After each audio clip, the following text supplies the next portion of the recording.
यानी मुहर्रमुल हराम के मौके पर तमाशा मत कर, दीन को बदनाम मत कर, शरीयत को बदनाम मत कर, बल्कि शरीयत पर अमल कर। हुसैन आजम का जिक्र जमील कर, उनकी शहादत का खुतबा पढ़, उनके सब्र की कहानी बयान कर। हाय हुसैना मत कर, मरसिया मत पढ़, नौहा मत कर, नौहा मत कर, जहालत वाला काम मत कर। ये दुल्दुल घोड़ा की तस्वीर बना के उसको घुमा घुमा के पैसा कमा के शराब पी के काफिरों की तरह रोल अदा मत कर, नाच गाना मत कर, बल्कि सजदा कर, जिक्र कर, तिलावत कर, हुसैन की अजमत से अपने सीने को रोशन करने की कोशिश कर। ये खेल तमाशा, ये फर्जी इमाम बाड़ा, ये साहब ताजियों की कतार है जिससे इस्लाम का कोई बड़ा काम नहीं होता। ये खुराफात में गुम है, नमाज गायब है, खुराफात में गुम है, नमाज गायब है, खुराफात में गुम है, शरीयत पर अमल गायब है। ये तमाशे दूर कर दे। लोगों ने बोला गर्दन काट देंगे, तुमने ताजिया के खिलाफ बोला है, तुमने इमाम बाड़ा के खिलाफ बोला है। अगर गर्दन कटी तो ये बाल बच्चों की मोहब्बत में नहीं, बल्कि मुस्तफा की शरीयत का कानून बताया है,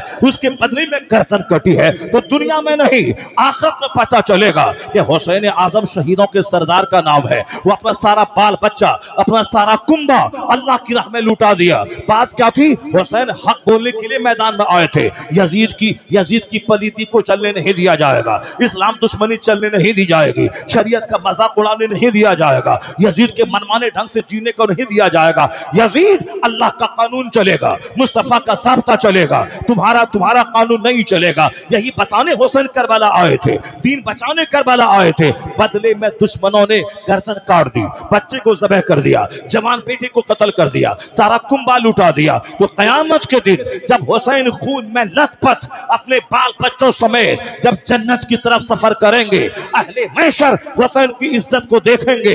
अब वहां जिसने मुस्तफा के दिन की खातिर एक मार खाई हो, गाली खाई हो, उन्होंने बेइज्जती झेली हो, उन्होंने मुलाजमत को खोया हो, तो हुसैन के सामने अगर ये गया कि हुजूर आपने तो गर्दन कटाई, मैंने भी गाली खाई है, मैंने भी तमाचा खाया है, मैंने मुलाजमत खोई है, मुझे लानत मलामत किया गया है। हुसैन ने अगर मुस्कुरा के देख लिया और इशारा किया कि मेरे साथ आ जा, 80 बरस का नफल सजदा वहां नहीं ले जाएगा जहां हुसैन की मुस्कुराहट अपने साथ जन्नत लेके चले जाएगी। तो फूल माला गले में डलवाना और है, हक बोलने के बदले में गाली सुनने का मजा और है।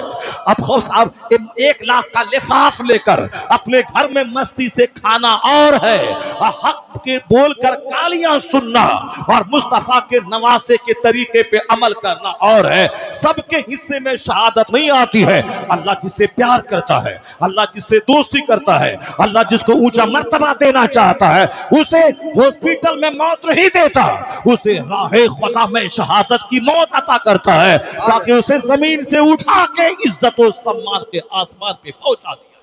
सुभान अल्लाह, सुभान अल्लाह। नारे तकबीर, नारे रिसालत, नारे गौस, ताजदारे मदीना का मत होना कि हमें इसराइल की मुसीबतों से हमारा सर नीचा हो रहा है, फिलिस्तीन की मुसीबतों से कभी नहीं। ये हिंदुस्तान के मुशरिक, ये हिंदुस्तान के इस्लाम दुश्मन, ये तो उसको शुरू से खुशी होती है जब भी मुसलमानों का जिक्र और तकलीफ पहुंचती है।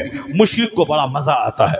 मक्का में जनाबे बिलाल को जब तकलीफ हो रही थी तो मुशरिक को मजा आ रहा था। जब जनाबे खब्बाब को जब कोयले पे लिटा के उसके बदन को जलाया जा रहा था, मुशरिक को मजा आता था। जब मुसलमानों को उहद की जंग में बसाहिर थोड़ी सी शिकस्त नजर आई, मुशरिक को मजा आता है। मुशरिक को हमारी नेमतों से बड़ी तकलीफ पहुंचती है। जब मैं मैदान बद्र में हमारे आबा अजदाद ने जंग जीती, मुशरिकों को बड़ा सदमा हुआ। जब मुसलमान मक्का से हिजरत करके मदीना आए और मदीना इस्लामिक स्टेट की राजधानी बन गया, मुशरिकों को बड़ी तकलीफ और मतली हुई। जब मुसलमानों को फतह मिलती है, मुशरिकों को मतली आती है। जब मुसलमान की तादाद बढ़ती है, मुशरिकों को उल्टी पैदा होती है। जब मुसलमान की हुकूमतों का नाम मुशरिक सुनते हैं, उसका दिमाग चक्कर देने लगता है। उनसे कहा जाए कि तुम मुशरिकों के पास कितनी सल्तनत दुनिया में है, तो ये सब बागलें झांकने लगेगा, सर के बाल खुजनाने लगेगा। और जब इनको पता चलता है कि 60 के करीब ममालिक कलमा पढ़ने वालों के कब्जे में है, इनको चक्कर आने लगता है, इनको उल्टी आने लगती है। और जिस दिन ये 60 के करीब ममालिक जिस दिन मुत्तहिद हो जाए, जिस दिन एक हो जाए, आपस की नफरतों को भूल जाए, जिस तरह तुम्हारे घर में 4 भाई हैं और चारों में नफरतें हैं, चाहे बीवी की वजह से, चाहे बच्चे की वजह से, चाहे औरत की वजह से, चाहे माँ की वजह से, जिस वजह से भी हो, खबरदार मर्द हो मर्द बन के जिंदा रहना।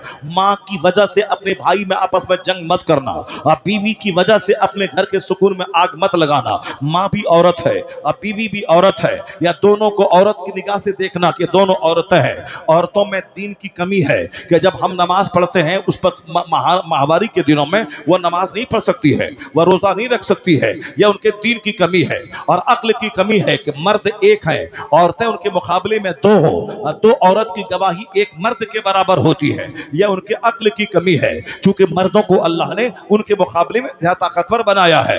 ये बीवी भी तुम्हारी बीवी है, माँ भी तुम्हारी माँ है, तो माँ भी औरत है और ये बीवी भी औरत है। इन दोनों को औरत के हिसाब से देखना, वरना माँ की बात माने तो बीवी को तलाक देना होगा। माँ की बात माने तो अगर माँ सास और बहू की जंग सबको मालूम है कि सास के दिल में बहू का कितना बड़ा कीना होता है, और बहू के दिल में सास का कितना बड़ा कीना होता है। औरतें बहू सबसे ज्यादा बड़ी दुश्मन सास को समझती है। यही वजह है कि हमेशा शौहर बाहर से आ जाए तो वह उनकी माँ की शिकायत की पोटली खोल देती है। तुम्हारी माँ ने ऐसी करी, तुम्हारी माँ ने ये बोली, तुम्हारी माँ ने ये कहा, यानी सब माँ ही का सारा कसूर है। और जब माँ के सामने बैठ जाए और आपकी बीवी मैके चली जाए और माँ खाना ला के परोस दे, तो फिर माँ क्या करती है, अपनी बहू का सारा चिट्ठा खोल के रख देती है। तुम्हारी बीवी ऐसा करी, तुम्हारी बीवी ऐसा करी, जबकि माँ के पास जो पैसा है वह बेटे का दिया हुआ है, और बीवी के पास जो पैसा वह भी उनके शौहर का दिया हुआ है। यही लाल है जो माँ को भी देता है, यही लाल है जो बीवी को भी देता है, मगर ये दोनों आपस में मिल के नहीं रहती है। इन दोनों को आपस में मिल के रहना चाहिए कि अगर मेरा बेटा मर गया तो फिर मेरे आराम का क्या होगा। और बीवी को सोचना चाहिए अगर मेरा शौहर अगर मर गया, जख्मी हो गया, फिर मेरा क्या होगा। यह दोनों अपने शौहर अपने बेटे से मालदार बनी है। उसके पास जो पर्स है वह बेटे का है, उसके पास जो 10,000 रुपए है वह बेटे का दिया हुआ है, उसके पास जो सैंडल है वह बेटे का दिया हुआ है, उसके पास जो सलवार सूट महंगा है बेटे का दिया हुआ है, और इस बीवी के पास जो सैंडल है वो शौहर का दिया हुआ है, इसके पास जो पर्स में 10,000 रुपए है ये शौहर का दिया हुआ है। और ये दोनों उसी शौहर और बेटे को तकलीफ पहुंचाना चाहती है, इसलिए कि दोनों के पास अकल नहीं है, ये नाकिसुल अक्ल है। यही वजह दोनों एक दूसरे की शिकायत करने में लगी है। कोई अपने शौहर को बहकाने में लगी है, कोई अपने बेटे को बीवी की छुड़ाने में लगी है। तो एक मर्द को चौड़ा दिल रखकर, इसे बड़ा सा दिल रख के दोनों को डील करना है। बीवी को देना 10,000 रुपए, माँ को नहीं बताना है कि मैंने बीवी को दिया है, और माँ को देना है 10,000 रुपए, बीवी को नहीं बताना है कि मैंने माँ को दिया है। अगर तुमने कह दिया कि मैंने अपनी बीवी को दिया है, मैंने माँ को दिया है, तो बीवी को उल्टी आ जाएगी, उसको मतली आ जाएगी, उसको चक्कर आ जाता है, वह बिस्तर पे सो जाती, लेट जाती है। चाय बंद है, रोटी बंद है, खाना बंद है, क्या हुआ जी, जाओ माँ के पास जाओ, माँ के पास जाओ। रात में उधर उठी हुई है, क्या हुआ जी, इधर आओ जी, नहीं माँ के पास जाओ। यानी इस तरह के सारे ताने ये मर्द सुनता है। क्योंकि अगर कह दिया कि मैंने अपनी माँ को 10,000 रुपए दिया है, इसलिए मर्द हो, माँ को मिठाई ला के दे तो बीवी को मत बता, हाँ बीवी को पैसा दे तो माँ को मत बता। अगर तुमने बीवी को 1 लाख रुपए दिया और माँ को बता दिया मैंने दिया है, तो अब माँ को चक्कर आ जाएगा, वह उधर उल्टी होने लगती है, उधर हाँ तुम बीवी का गुलाम हो गए, जाओ बीवी के पास लेके रहो, अब हम तुमसे बात नहीं करेंगे। अब बेचारी रोटी तो सारे घर में जैसे क़यामत आ गई हो। माँ नाराज हो तो भी घर अच्छा नहीं लगता, और बीवी अगर नाराज हो तो भी घर अच्छा नहीं लगता। अब तुम्हें दोनों से डील करनी है।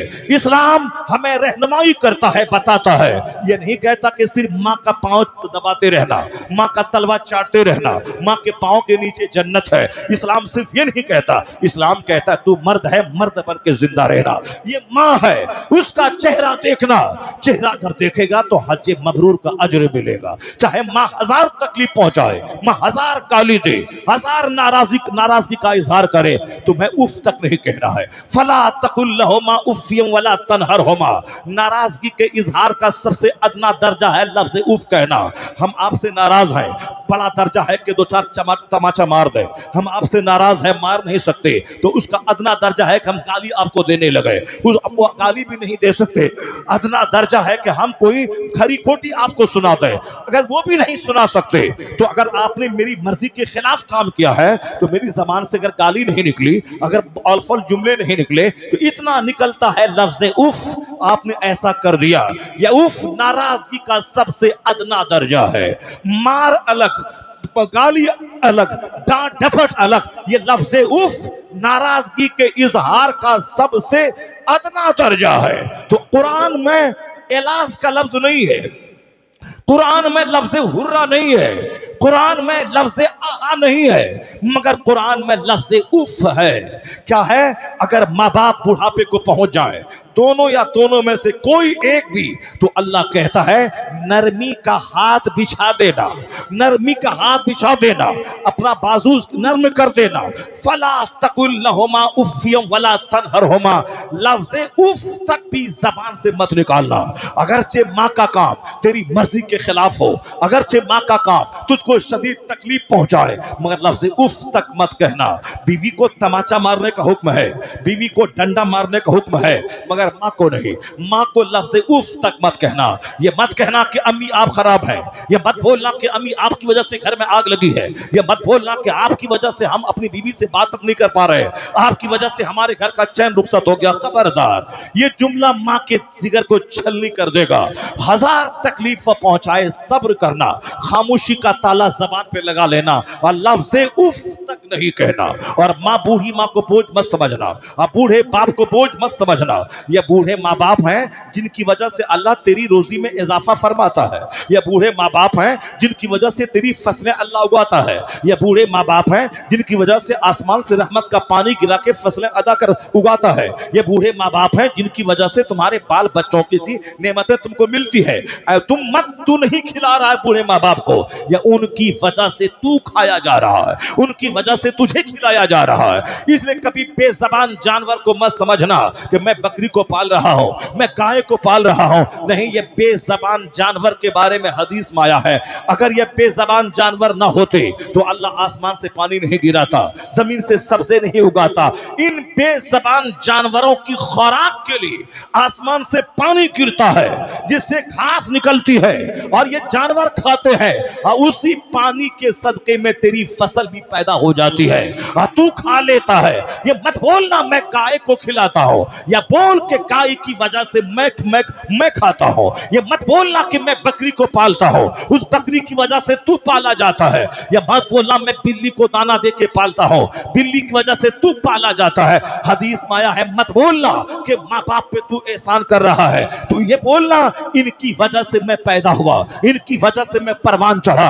अल्लाह पैदा करने वाला है, मगर जिस माध्यम से अल्लाह ने पैदा किया है वह माँ बाप है, माँ बाप पैदा करने का माध्यम है। इसलिए कुरान में आया अनिश्कुरली फले वालिदैन, मेरा शुक्रिया अदा कर और अपने माँ बाप का शुक्रिया अदा कर। अल्लाह ने अपने नाम के साथ कहा कि अनिश्कुरली वले वालिदैन, तू मेरा शुक्रिया अदा कर और अपने माँ बाप का शुक्रिया अदा कर। इसलिए कि पैदा करने वाला अल्लाह है और जिस माध्यम से पैदा किया वह माँ बाप है। बाप और माँ दोनों आपस में मिले, बाप की रीढ़ की हड्डी, माँ की रीढ़ की हड्डी, और बाप की रीढ़ की हड्डी और माँ के सीने की हड्डी से जो पानी का कतरा निकलता है वह यूटेरस बच्चादानी में जमा होता है और फिर वहां खून का लोथड़ा बनता है। उसी में नाक नक्शे की तस्वीर तैयार होती है, फिर उसमें जान डाली जाती है। फिर 9 महीने के बाद बच्चा माँ की आगोश में वह दुनिया में आंख खोल के जन्म लेता है। तो माँ बाप आपस में मिलते हैं तब बच्चा पैदा होता है। माँ 9 महीने बच्चे को ढोती है तब बच्चा पैदा होता है। तो पैदा करने वाला अल्लाह है, लेकिन जिस माध्यम से पैदा किया वो माँ बाप है। इसलिए कहा कि तू मेरा शुक्र अदा कर, अपने माँ बाप का शुक्र अदा कर। बाप जमीन ना दे फिर भी बाप है, माँ गाली दे फिर भी माँ है, माँ बोले अपनी बीवी को तलाक दे दे, अच्छा ठीक है अम्मी मैं सोच रहा हूँ, आपको अपनी तरफ से कोई तकलीफ ना पहुंचाए, ठीक है अम्मी, अम्मी को बहलाए, अम्मी को फुसलाए, अम्मी की दिलजोई करे, अम्मी के रुपए देने में कोई कमी ना करे, उनके एहसानात को माने, उनके पास बैठ जाए, उनके पास बातें करे। इसलिए कि जिस तरह बचपन में प्यार का मुस्तहिक और भूखा बच्चा होता है, उसी तरह बूढ़े माँ बाप भी प्यार के भूखे होते हैं, क्योंकि बुढ़ापा और बचपन दोनों एक जैसा होता है। तो बचपन में बच्चों को माँ बाप का प्यार चाहिए, उसी तरह माँ बाप को बुढ़ापे में बच्चों का प्यार चाहिए। और प्यार के बगैर बच्चा का हौसला पस्त हो जाता है, उसी तरह प्यार के बगैर बूढ़े माँ बाप का दिल बुझ सा जाता है। तो सिर्फ टका देना कमाल नहीं है, बाप के पास 10 मिनट टाइम देना कमाल है, वहां बैठना कमाल है। बाहर नौकरी से आओ, बीवी के हुजरे में बाद में जाना, पहले माँ के पास 5 मिनट बैठ जा, उनके सर पे हाथ रख दे, होंगे, खबर खैर दरियाफ्त कर। तो माँ सब समझेगी कि बेटा मुझको बोझ नहीं समझ रहा है। वो जो 10 साल पहले मरेगी वो 10 साल के बाद मरेगी, उसका हौसला बुलंद हो जाएगा कि मैं घर में बोझ नहीं हूं, मेरी पूछ है, मेरी चाहत है। अगर तुमने माँ बाप की अनदेखी की तो माँ बाप बुझ जाएंगे। अगर वह बुझ गए, उनका रोंगटा खड़ा हुआ, आंख से आंसू के कतरे निकल गए तो घर तबाह हो जाएगा, जवानी तबाह हो जाएगी, आने वाली नस्लें तबाह हो जाएगी। अगर बीवी रो के मैके चली गई तो तुम्हारी नमाज बर्बाद ना होगी, तुम्हारे रोजे बर्बाद ना होंगे, तुम्हारा माल बर्बाद ना होगा।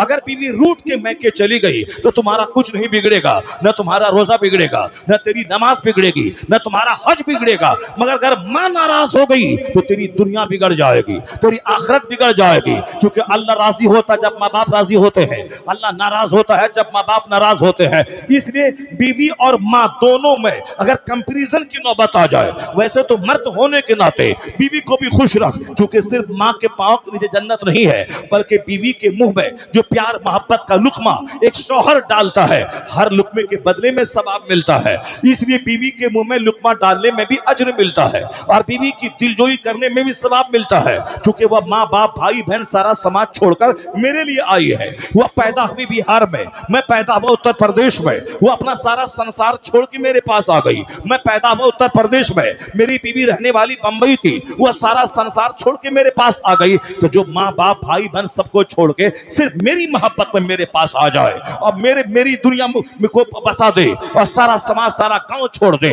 तो उसके बदले में मैं क्या दूं उसे? तमाचा, गाली,